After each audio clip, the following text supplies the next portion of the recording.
السلام علیکم ورحمۃ اللہ وبرکاتہ.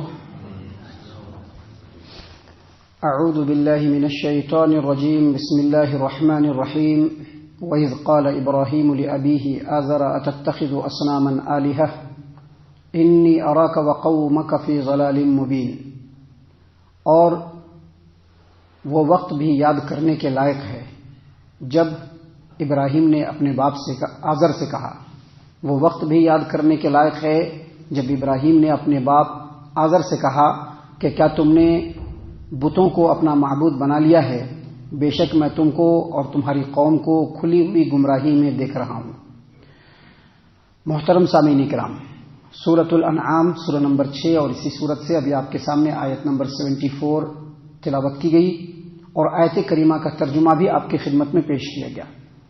سامعین کرام، آیت کریمہ میں آپ دیکھ رہے ہیں کہ اللہ تبارک و تعالیٰ نے اس واقعے کے بارے میں بیان کیا ہے جب ابراہیم علیہ السلام نے اپنے باپ کو ڈائریکٹ دعوت و نصیحت کرتے ہوئے کہا کہ آپ نے بتوں کو اپنا معبود بنایا ہے، جس کی وجہ سے آپ اور آپ کے طریقے پر چلنے والے لوگ سارے کے سارے بالکل کھلی ہوئی گمراہی میں. سامعین کرام، اس آیت کریمہ میں ابراہیم علیہ السلام کے باپ کا نام آزر بتلایا گیا ہے، جبکہ بعض لوگ یہ کہتے ہیں کہ سیدنا ابراہیم علیہ السلام کے والد کا نام طارح تھا اور اس کا لقب آزر تھا. بعد میں وہ لقب سے مشہور ہو گئے اور لوگ ان کو آزر سمجھنے لگے. بعض لوگوں کا کہنا ہے کہ نہیں، ان کا اصل نام آزر ہی تھا اور لقب طارح تھا. لیکن یہ ایسی باتیں ہیں جس میں اختلاف کرنے کی کوئی ضرورت محسوس نہیں ہوتی، کیونکہ قرآن کریم میں آزر کہا گیا ہے اور اللہ کے رسول صلی اللہ علیہ وسلم نے بھی ان کے والد کا نام آزر ہی بتلایا ہے. لیکن بعض لوگ یہ کہتے ہیں کہ نہیں، سیدنا ابراہیم علیہ السلام کے باپ کا نام طارح تھا اور آزر ان کے چچا کا نام تھا. ایسا کیوں کہتے ہیں؟ وہ ضرورت سے زیادہ غلو کرتے ہوئے کہتے ہیں. ان لوگوں کا یہ خیال ہے کہ نبیوں کا باپ مشرک نہیں ہو سکتا ہے. حالانکہ یہ بات انتہائی غلط دو اعتبار سے ہے. یہ بات بناء الفاسد علی الفاسد ہے، یعنی ایک غلط چیز کی بنیاد غلط کے اوپر رکھی گئی ہے، ایک غلط بات کی بنیاد غلط چیز کے اوپر رکھی گئی ہے. دو وجہوں سے یہ غلط ہے. پہلی وجہ یہ کہ قرآن کریم نے ابراہیم علیہ السلام کے باپ کا نام کیا بتلایا ہے؟ آزر. اور خود پیارے رسول صلی اللہ علیہ وسلم نے بھی اپنے فرمان میں کہا ہے کہ سیدنا ابراہیم قیامت کے دن اپنے باپ آزر سے ملیں گے. تو گویا کہ قرآن اور حدیث کے خلاف ہے یہ خیال، اس لیے یہ غلط ہے. دوسرا یہ کہنا کہ نہیں، نبیوں کا باپ مشرک نہیں ہو سکتا، یہ بات بھی غلط ہے، کیونکہ قرآن و حدیث میں جن نبیوں کے بارے میں یہ آتا ہے کہ ان کے والد مشرک نہیں تھے، انہی کو مان سکتے ہیں. وہی ایکسیپشن ہے، کیونکہ نبیوں کے آنے کا اصل وقت کب ہوتا ہے؟ نبی کو اللہ تبارک و تعالیٰ دنیا میں کب بھیجتا ہے؟ جب کفر و شرک، فتنہ و فساد بالکل عام پھیل جاتا ہے.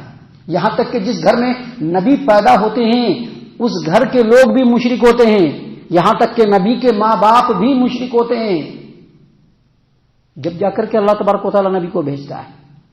لہذا قرآن کریم اور احادیث مبارکہ سے جن نبیوں کے بارے میں آتا ہے کہ ان کے والد نبی تھے یا ان کے والد مشرک نہیں تھے، ہم انہی کو مانیں گے. فار ایگزامپل اسماعیل علیہ السلام، ان کے والد کون؟ ابراہیم علیہ السلام. قرآن نے بتلا دیا کہ ابراہیم نبی تھے، اسماعیل کے باپ تھے. مثال کے طور پر اسحاق علیہ السلام ابراہیم علیہ السلام کے بیٹے ہیں. ان کے بیٹے اور پوتے دونوں، یعنی اسحاق کے بیٹے یعقوب اور یعقوب کے بیٹے یوسف، یعنی یوسف کا باپ بھی نبی، قرآن نے بتلا دیا، اور یعقوب کا باپ اسحاق بھی نبی، قرآن نے بتلایا، اس لیے ہم اس کو مانیں گے. اسی طرح سے سیدنا سلیمان علیہ السلام، ان کے والد داؤد علیہ السلام، قرآن نے بتلایا کہ داؤد نبی اس سلیمان کے باپ ہیں، لہذا ہم مانیں گے. ان کے علاوہ یا جن کا نام قرآن کریم میں اور احادیث میں ہے کہ ان کے والد نبی تھے یا مشرک نہیں تھے، ان کے علاوہ کسی اور نبی کے باپ کو مشرک نہیں ماننا اور ان کو مشرک نہیں ہے یہ ثابت کرنا ایک ایسا تکلف ہے کہ تکلف کے بعد بھی اس کو ثابت نہیں کیا جا سکتا. لہذا ان تمام باتوں کا خلاصہ یہ ہے کہ سیدنا ابراہیم علیہ السلام کے باپ کا نام کیا تھا؟ آزر تھا. اللہ تبارک و تعالیٰ نے یہاں پر آزر کو ہی مخاطب کرتے ہوئے کہا ہے، آزر کے بارے میں ہی لوگوں کو مخاطب کرتے ہوئے کہا ہے کہ ابراہیم علیہ الصلوۃ والسلام نے اپنے باپ کو نصیحت کیا. کیا نصیحت کیا؟ اللہ تبارک و تعالیٰ نے فرمایا کہ وَإِذْ قَالَ إِبْرَاهِيمُ لِأَبِيهِ، اس وقت کو یاد کرو جب ابراہیم نے اپنے باپ آزر سے کہا. کیا کہا؟ أَتَتَّخِذُ أَصْنَامًا آلِهَةً، کیا آپ نے بتوں کو اپنا معبود بنا لیا ہے؟ اس سے یہ پتہ چلا کہ اگر قریبی سے قریبی رشتہ دار بھی گمراہی میں ہے تو اس کی گمراہی کو بالکل واضح طور پر بتلا دینا ہے کہ تم گمراہ ہو، تم گمراہ ہو. ابھی ہمارے ہاں مسئلہ کیا بنتا ہے؟ غیروں کو گمراہ کہنے میں، یا وہ گمراہ ہے تو ان کے ساتھ گمراہی کے جیسا سلوک کرنے میں ہمیں کوئی پرابلم نہیں ہوتا ہے، لیکن جب ہمارے اپنے ہوتے ہیں تو ان کو بچانے کی کوشش کرتے ہیں، ان کو بچانے کی کوشش کرتے ہیں. دیکھیے ابراہیم علیہ الصلوۃ والسلام کو اللہ تبارک و تعالیٰ نے اسی لیے اکیلے امت کہا تھا، کیونکہ پورے سماج و معاشرے سے وہ اکیلے لڑ گئے تھے. یہاں سے آگے کئی آیات ہیں جس میں ابراہیم علیہ الصلوۃ والسلام کی انہی باتوں کو اللہ تبارک و تعالیٰ نے واضح کیا ہے. آپ ابراہیم علیہ الصلوۃ والسلام کے مقام و مرتبے کو سمجھیں گے تو آپ دیکھیں گے کہ قرآن کریم میں اللہ تبارک و تعالیٰ نے ابراہیم علیہ السلام کے بارے میں خود پیارے رسول صلی اللہ علیہ وسلم کو کہا کہ آپ ابراہیم علیہ الصلوۃ والسلام کے ملت کی پیروی کیجیے. اور آپ دیکھیں گے کہ ابراہیم علیہ الصلوۃ والسلام کے نقش قدم پر چلتے ہوئے ہی اللہ کے رسول صلی اللہ علیہ وسلم نے اپنے خاندان کے لوگوں کو بالکل واضح طور پر بتلا دیا کہ آپ لوگ گمراہی میں ہیں. یہاں تک کہ خاندان کے لوگ ہی ان کے دشمن بن گئے، اور خاندان کے لوگوں کی ہی سازشوں کی وجہ سے نبی اکرم صلی اللہ علیہ وسلم کو مکہ چھوڑ کر کے مدینہ جانا پڑا تھا. سامعین کرام، یہاں پر اللہ تبارک و تعالیٰ نے فرمایا وَإِذْ قَالَ إِبْرَاهِيمُ لِأَبِيهِ، اے محمد صلی اللہ علیہ وسلم یا اے لوگو وہ وقت یاد کرو جب ابراہیم نے اپنے باپ آزر سے کہا کہ کیا تم نے بتوں کو اپنا معبود بنا لیا ہے؟ انی اراک وقومک فی ضلال مبین، دیکھو آپ بھی گمراہی میں ہو اور آپ کے مسلک پر چلنے والے، آپ کے طریقے پر چلنے والے، آپ کے طریقے کی پیروی کرنے والے سارے کے سارے گمراہی میں ہیں، کیونکہ وہ حیران و پریشان ہیں. وہ جس راستے پر چل رہے ہیں وہاں پر ان کو ہدایت نہیں مل سکتی، وہاں پر ان کو ہدایت نہیں مل سکتی. وہ چاہے جتنا بھی ہدایت ڈھونڈنے کی کوشش کریں، جس راستے پر آپ اور آپ کے ماننے والے چل رہے ہیں وہ گمراہی کا راستہ ہے، وہ ہدایت کا راستہ نہیں ہے. سامعین کرام، یہی وجہ ہے کہ سیدنا ابراہیم علیہ السلام صرف زبان سے نہیں بلکہ عمل سے بھی ان کو مشرک سمجھتے تھے. جب تک ابراہیم علیہ السلام کے باپ آزر زندہ تھے ان کے لیے مغفرت کرتے تھے. کیوں مغفرت کرتے تھے؟ کیونکہ باپ سے وعدہ کر لیا تھا ساستغفر لک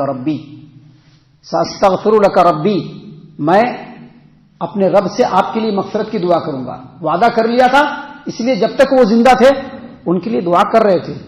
لیکن جب وہ مر گیا تو سیدنا ابراہیم علیہ الصلوۃ والسلام نے ان کے لیے مغفرت کی دعا کرنا چھوڑ دیا. کیوں چھوڑ دیا؟ کیونکہ وہ مشرک ہے، کیونکہ وہ اللہ کا دشمن ہے، کیونکہ وہ مشرک ہے، وہ اللہ کا دشمن ہے. یہ مشرک جو ہوتا ہے یہ دین کے اندر اپنی طرف سے باتوں کو ایجاد کر کے اس کو دین سمجھ کر کے خود کرنے والا اور اپنے سماج و معاشرے کے اندر اپنے لوگوں میں پھیلانے والا، یہ آدمی کھلے طور پر اللہ کا دشمن ہوتا ہے. اللہ تبارک و تعالیٰ نے قرآن کریم سورۃ التوبہ میں سیدنا ابراہیم علیہ الصلوۃ والسلام کے بارے میں کہا. کیا کہا؟ وما كان استغفار ابراہیم لابیہ الا عن موعدۃ وعدها اياه فلما تبين له انه عدو لله تبرأ منه ان ابراہیم لأواه حلیم. ابراہیم علیہ الصلوۃ والسلام نے اپنے باپ کے لیے جو مغفرت کی تھی وہ ایک وعدے کے سبب جو ابراہیم نے اپنے باپ سے کر لیا تھا. لیکن جب ان کو معلوم ہو گیا کہ ان کا باپ اللہ کا کھلا ہوا دشمن ہے، اللہ کا دشمن ہے، تو انہوں نے اس سے برات کا اظہار کر لیا کہ ہم اپنے باپ کے کسی بھی چیز میں شامل نہیں ہیں، کسی بھی چیز میں شامل نہیں. اور کہا کہ ان ابراہیم لأواه حلیم، بے شک ابراہیم علیہ الصلوۃ والسلام بڑے نرم دل اور بڑے ہی متحمل مزاج تھے. اللہ تبارک و تعالیٰ نے جہاں قرآن کریم میں یہ بات کہی، وہی اللہ کے رسول صلی اللہ علیہ وسلم نے بھی آزر کے بارے میں پوری وضاحت کے ساتھ بیان کر دیا کہ مشرکوں کو بالکل بخشائش ملنے والی نہیں ہے. آپ دیکھیے صحیح البخاری کتاب و احادیث الانبیاء حدیث نمبر 3350 نمبر کی روایت، اللہ کے رسول صلی اللہ علیہ وسلم نے فرمایا کہ ابراہیم قیامت کے روز اپنے باپ آزر سے ملیں گے. ان کے چہرے کے اوپر، جو ان کا باپ ہے، ان کے چہرے کے اوپر سیاہی اور غبار چھایا ہوگا. کیوں؟ کیونکہ وہ مشرک، وہ جہنمی ہے. جیسے ہی اپنے بیٹے کو دیکھے گا آزر، لپکے گا اپنے بیٹے کی طرف. کہا گیا ابراہیم آج میں تمہاری نافرمانی نہیں کر سکتا. باپ ہے، تھوڑا دل کے اندر نرمی آئی تو اللہ تبارک و تعالیٰ کے بارگاہ میں اسی وقت جھک جائیں گے اور کہیں گے کہ اللہ تو نے وعدہ کیا تھا کہ تو قیامت کے دن مجھ کو بالکل ہی رسوا نہیں کرے گا، اور میرا باپ آج تیری رحمت سے دور ہے، اس سے بڑی رسوائی میرے لیے اور کیا ہو سکتی ہے. تو اللہ تبارک و تعالیٰ فرمائے گا کہ میں کافروں اور مشرکوں کے اوپر جنت کو بالکل حرام قرار دیا ہے. اور پھر کہے گا کہ ابراہیم اپنے پیر کے پاس دیکھو. دیکھیں گے کہ ایک بجو نجاست میں لگا. بجو ایک جانور ہے اور نجاست میں لتھڑا ہوا ہے. اس کو پیر کے پیر کو پکڑ کر کے اٹھایا جائے گا اور اس کو جہنم کے اندر ڈال دیا جائے گا. وہ جو بجو ہے کون؟ یہی ابراہیم علیہ السلام کا والد آزر. اس سے یہ پتہ چلا کہ مشرک کسی بھی اعتبار سے اللہ تبارک و تعالیٰ کے رحمت کا حقدار نہیں ہو سکتا. اسی لیے ابراہیم علیہ السلام نے اپنے باپ کو اس آیت کریمہ کے ذریعے، اس آیت کریمہ کو جو آپ کے سامنے پڑھی گئی اور جس کی تفسیر بیان کی گئی، اس آیت کریمہ میں اللہ تبارک و تعالیٰ نے ہم لوگوں کو خبر دیا کہ ابراہیم علیہ السلام نے اپنے باپ کو کھلا نصیحت کیا اور اس کی گمراہی سے اس کو آگاہ کر دیا. ہمارے لیے بھی ضروری ہے کہ ہم ایسے لوگ جو گمراہی میں پڑے ہوئے ہیں ان کی گمراہی کو کھلے طور پر واضح کر دیں کہ آپ گمراہی میں ہیں. اللہ نے آپ کے اوپر حجت کو قائم کر دیا ہے. آپ کے لیے ضروری ہے کہ اس گمراہی کے راستے کو چھوڑ کر کے ہدایت کے راستے کو اختیار کیجئے، وگرنہ اس کے بعد ہمارے اوپر آپ کی کوئی ذمہ داری نہیں. اللہ تعالیٰ سے ہم دعا کرتے ہیں کہ اللہ تبارک و تعالیٰ ہم تمام کو ان تمام باتوں کے اوپر خوب غور و فکر اور تدبر کرنے کے ساتھ ساتھ ان باتوں کے اوپر عمل کرنے کی بھی توفیق عنایت فرمائے. آمین. اللہ تعالی ہم تمام کو صحیح معنوں میں پکا سچا مومن مسلمان بنائے. اللہ اور اس کے رسول صلی اللہ علیہ وسلم کی اطاعت و فرما برداری کرنے والا بنائے. صحابہ کرام رضی اللہ عنہم کے طریقے پر چلنے والا بنائے. جنت الفردوس میں جگہ عطا فرمائے. اے اللہ ہم تمام کو جہنم سے پناہ دے. اے رب العالمین ہم تمام کو جہنم سے پناہ دے. اے مالک الملک ہم تمام کو جہنم سے پناہ دے. آمین یا رب العالمین. وما علینا الا البلاغ المبین.